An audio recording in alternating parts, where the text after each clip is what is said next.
Hello viewers, welcome to GV vlogs. நம்ம இன்றைக்கி இந்த வீடியோவில் நான் எப்படி ப்ரிப்பரேஷனுக்குள்ளே வந்தேன், எப்படி புக்ஸ் எல்லாம் கலெக்ட் பண்ணேன் அப்படின்றது தான் பார்க்க போகிறோம். ஸோ எனக்கு வந்து சின்ன வயசுலேருந்தே ரொம்ப ஆசை, ஒரு கவர்மெண்ட் ஆஃபீஸராக ஆகணும் அப்படின்னு சொல்லிட்டு. சின்ன வயசில் கேட்டால் கூட நீ என்ன ஆக போகிறேன்னா, நான் வந்து கலெக்டர் ஆக போகிறேன் அப்படின்னு தான் சொல்லிகிட்டு இருந்தேன். போக போக ஃபேமிலி ஃபினான்ஷியல்னால வந்து என்னால் கண்டினியூவஸாக வந்து அதை படிக்க முடியல, ஃபோக்கஸ் பண்ண முடியல. ஸோ காலேஜ் முடித்தோடனே நான் வந்து ஒரு ஜாப்க்காக போக வேண்டியதாக ஆகிடுச்சு. ஸோ நான் காலேஜ் முடித்து ஒரு சர்டைன் பீரியட் ஆஃப் டைம் வந்து நான் ஒர்க் பண்ணிகிட்ருந்தேன். ஸோ லாஸ்ட்டாக வந்து ஒரு ஏப்ரல் மே போல் தான் வந்து நான் வேலையை விட்டேன். வேலையை விட்டுட்டு நான் படிக்க ஆரம்பித்தேன். உடனே வந்து குரூப் 4 வந்துச்சு. ஸோ நான் குரூப் 4க்காக ஃபஸ்ட்டு எந்த புக்கு வாங்கினேன் அப்படின்னா, இந்த சுறா பப்ளிகேஷனோட டிஎன்பிஎஸ்சி குரூப் 4 கம்ப்ளீட் கைட் தான் வாங்கினேன். ஸோ அதுக்கப்புறம் தான் வந்து அதில் கொஞ்சம் கொஞ்சமாக ப்ரிப்பேர் பண்ணி குரூப் 4 வந்து ஓரளவுக்கு நான் நல்ல அட்டம்ப்டே கொடுத்துருந்தேன். நான் என்னோடய ரிசல்ட் கூட போட்டிருந்தேன், மார்க் எவ்வளோ எடுத்திருக்கேன்னு சொல்லிட்டு. ஸோ மேலேருந்து ஸ்டார்ட் பண்ணியே நான் வந்து அவ்வளோ மார்க் எடுக்கிறேன்னா கண்டிப்பாக என்னால் முடியும் அப்படின்ற ஒரு மோட்டிவில் நான் வந்து மறுபடியும் வந்து ஸ்கூல் புக்ஸ் கலெக்ட் பண்ண ஸ்டார்ட் பண்ணேன். நீங்கள் யாரை கேட்டாலுமே ஃபஸ்ட்டு என்ன சொல்லுவாங்கன்னா, ஸ்கூல் புக்ஸை தான் படிக்கணும் அப்படின்னு சொல்லுவாங்க. ஸோ ஸ்கூல் புக்ஸை நான் எப்படிலாம் கலெக்ட் பண்ணேன் அப்படின்னு சொல்கிறேன். இப்போது நான் செல்ஃப் ப்ரிப்பரேஷனாக இல்லைனா நான் அகாடமி போகிறேன்னா அப்படின்னு கேட்டிங்கன்னா, எனக்கு வந்து செல்ஃபாக என்னால் படிக்க முடியும். But I need some guidance. எனக்குன்னு ஒருத்தர் வந்து கூடவே இருந்து இப்படி பண்ணு அப்படி பண்ணுன்னு சொல்லி கைட் பண்ணாங்கன்னா எனக்கு இன்னும் ஈஸியாக இருக்குன்றதுனால நான் ஒரு அகாடமியில் ஜாயின் பண்ணி தான் நான் படிச்சிட்ருக்கேன். ஸோ அந்த அகாடமி புக்ஸு தான் வந்து நான் இங்கே இந்த ரோவில் வச்சுருக்கேன். இது எல்லாமே அந்த அகாடமியோட புக்ஸ் தான். ஸோ அதுக்கு இல்லாமல் நான் ஸ்கூல் புக்ஸ் இல்லாமல் எதனா எக்ஸ்ட்ரா புக்ஸ் வச்சுருக்கேன்னு கேட்டிங்கன்னா, ஆர்எஸ் அகர்வாலோட குவான்டிடேட்டிவ் புக்கு, வேர்பல் ரீசனிங் புக்கும், லக்ஷ்மிகாந்தோட பாலிட்டி புக் வச்சுருக்கேன். அதுக்கப்புறம் அட்லஸ் வச்சுருக்கேன், ஜியாகிரஃபிக்கலாக யூஸ் ஆகும்னு சொல்லிட்டு.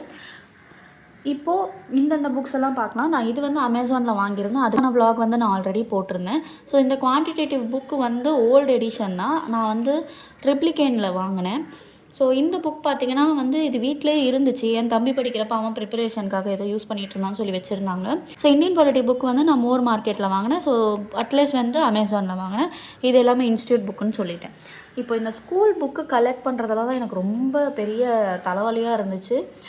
எப்படி சொல்கிறது, எனக்கு வந்து கரெக்டாக இங்கே தான் வாங்கணும் அங்கே தான் வாங்கணும் நான் யார்கிட்டையுமே கேட்கல. ஒவ்வொருத்தர் சொன்ன மாதிரி ஒவ்வொரு மாதிரி ட்ரை பண்ணி பார்த்தேன். நார்மலாக வந்து ப்ரிப்பரேஷனுக்குள்ளே வரோம் அப்படின்னா ஃப்ரெஷ் புக்ஸ் இருந்தால் ஓகேன்னு சொல்கிறாங்க. எல்லாராலையுமே வந்து ஃப்ரெஷ் புக்ஸ் வந்து அஃபோர்ட் பண்ண முடியாது. ஸோ அந்த மாதிரி இருக்கிறவங்க நான் என்னோடய எக்ஸ்பீரியன்ஸை ஷேர் பண்ணால் அவங்களும் கொஞ்சம் யூஸ்ஃபுல்லாக இருக்குமே அப்படின்றதுக்காக தான் நான் இந்த vlog-ஏ எடுத்திருக்கேன். So 11th and 12th history, geography, polity, economy, Tamil books எல்லாமே வந்து நான் டேரெக்டாக டிபிஐயில் போய் வாங்கினேன். டிபிஐயில் போய் வாங்குறப்போ வந்து ஆக்சுவலி 11th and 12th புக்ஸ்க்கு மட்டுமே எனக்கு 3000 கிட்ட ஆணுச்சு. அதனால என்னால் வந்து 6th, 7th, 8th புக்ஸ் எல்லாம் வாங்க முடியல. எனக்கு ஒரு மாதிரி வருத்தமாக இருந்துச்சு, என்னடா பண்ணுறதுன்னு தெரியல. ஸோ எப்பட்றா கலெக்ட் பண்ணுறது, என்ன இவ்வளோ அமௌண்ட் ஆகுதே, நம்ம வேறு வேலையை விட்டுட்டோமே, இன்கம் எதுவும் இல்லையே அப்படின்னு நான் யோசித்தப்போ தான் வந்து எனக்கு வந்து ஒருத்தர் ஐடியா கொடுத்தாங்க. இந்த மாதிரி பழைய பேப்பர் கடைலாம் இருக்கும்ல, அங்கே வந்து யூஸ்டு புக்ஸ் எல்லாம் போட்டிருப்பாங்க, அதை அங்கே போய் பார்த்து நம்ம வாங்கிக்கலாம் அப்படின்னு சொன்னாங்க. ஸோ இங்கே பார்த்திங்கன்னா ஒரு சில புக்ஸ் வந்து கவர் போட்டிருக்கோம். நான் 6th, 7th புக்ஸு, ஒரு 9th புக்கு, அப்புறம் 11th வந்து ஃபிசிக்ஸ், கெமிஸ்ட்ரி, பயாலஜிலாம் வந்து நான் அங்கேருந்து தான் வாங்கினேன். ஏன் ஃபிசிக்ஸ், கெமிஸ்ட்ரி, பயாலஜி வாங்கினேன் அப்படின்னா, நான் வந்து குரூப் 1, குரூப் 2 எழுதும்போது 10th புக் வரைக்குமே என்னால் கன்ஸ்ட்ரெயின் பண்ண முடியாது. சயின்ஸ் வந்து ஜென்ரல் சயின்ஸாகவே இருந்தாலுமே நம்மளுக்கு கான்செப்ட் எல்லாமே 11th, 12th ஃபிசிக்ஸ், கெமிஸ்ட்ரி, பயாலஜியில் தான் இருக்குன்றதுனால அதுலேயும் வந்து வாங்கி வச்சுக்கணும்னு சொல்லி நான் வாங்கினேன். ஸோ ஆனால் மெயின்னு பார்த்தீங்கன்னா உங்களுக்கு வந்து ஹிஸ்ட்ரி, ஜியாகிரஃபி, எக்கனாமிக்ஸ், தமிழ் தான் மெயின். பொலிட்டிக்கல் சயின்ஸ்னு ஒரு புக் இருக்கும், அதுவும் மெயின். இதுதான் வந்து நம்மளுக்கு பேசிக்ஸ். நம்மளுக்கு வந்து 9th-லேருந்து 12th வரைக்கும் புக்கு கட்டாயமாக இருக்கணும். அதில் இருக்கிற திங்ஸ் எல்லாம் நீங்கள் படிச்சிங்கனாலே உங்களோட மார்க் வந்து நிறைய இம்ப்ரூவ்மெண்ட் காட்டும். குரூப் 1 and 2 பொறுத்த வரைக்கும் மெயின்ஸ் எழுதணும். மெயின்ஸ் எழுதுறதுக்கு வந்து டிஸ்கிரிப்டிவ்க்கு நம்மளுக்கு ரைட்டிங் ப்ராக்டிஸ் கண்டிப்பாக வேணும். நீங்கள் வந்து இன்ஸ்டியூட் போகல, ஒரு செல்ஃப் ப்ரிப்பரேஷனாகவே இருந்தாலுமே நீங்கள் எதனா ஒரு இன்ஸ்டியூட்டில் டெஸ்ட் பேட்ச் மாதிரி போட்டு அந்த மெயின்ஸ் எக்ஸாம்ஸ் எல்லாம் அட்டன் பண்ணிங்கன்னா அது உங்களுக்கு கொஞ்சம் ஹெல்ப் பண்ணும். அதே மாதிரி அடுத்தது, இப்போ நான் வந்து ஃபஸ்ட்டு டிபிஐ போனேன். டிபிஐலேருந்து அதுக்கப்புறமா வந்து பழைய பேப்பர் கடைக்கு போய் ஒரு சில புக்ஸ் எல்லாம் வாங்கினேன். அப்போயுமே எனக்கு ஒரு சில புக்ஸ் எல்லாம் மிஸ் ஆனுச்சு. ஸோ ட்ரிப்ளிகேனில் போய் வாங்கினேன்.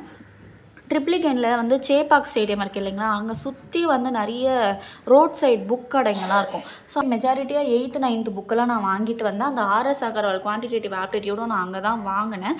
ஸோ இந்த புக்ஸ் எல்லாமே ஸ்கூல் புக் குவாலிட்டியிலே இருக்குது.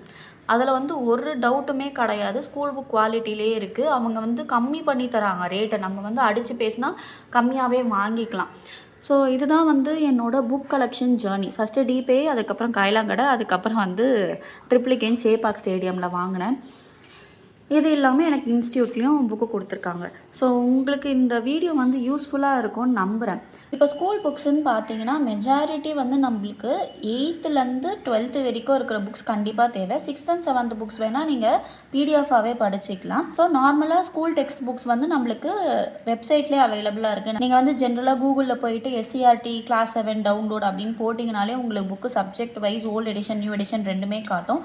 அதே மாதிரி வெப்சைட் இல்லாமல் பாடசாலைன்னு ஒரு ஆப் இருக்குது. அதுலேயுமே வந்து நம்மளோட SCERT புக்ஸு பிடிஎஃப்பில் அவைலபிளாக இருக்குது. நம்ம டவுன்லோட் பண்ணி படிச்சுக்கலாம்.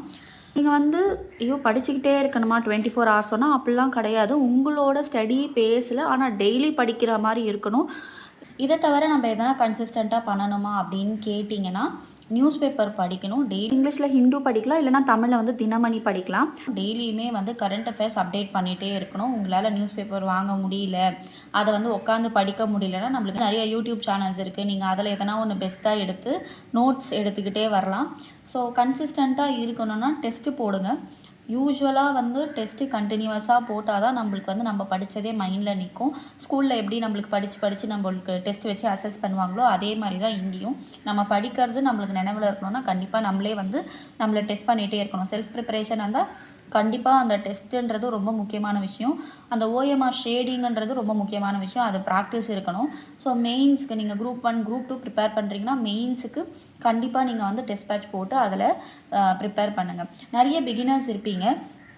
உங்களுக்கு வந்து கைட் பண்ணுறதுக்கு யாருனா இருந்தால் நல்லா இருக்குமேன்னு சொல்லிட்டு ஸோ அதுக்காக தான் நான் ஒரு பிகினராக ஸ்டார்ட் பண்ணேன். நான் வந்து ஸ்டார்ட் பண்ணி ஒரு 6 months கிட்ட ஆயிடுச்சு. இப்போ எனக்கு ஓரளவுக்கு இன்ஃபர்மேஷன்ஸ் இருக்குது.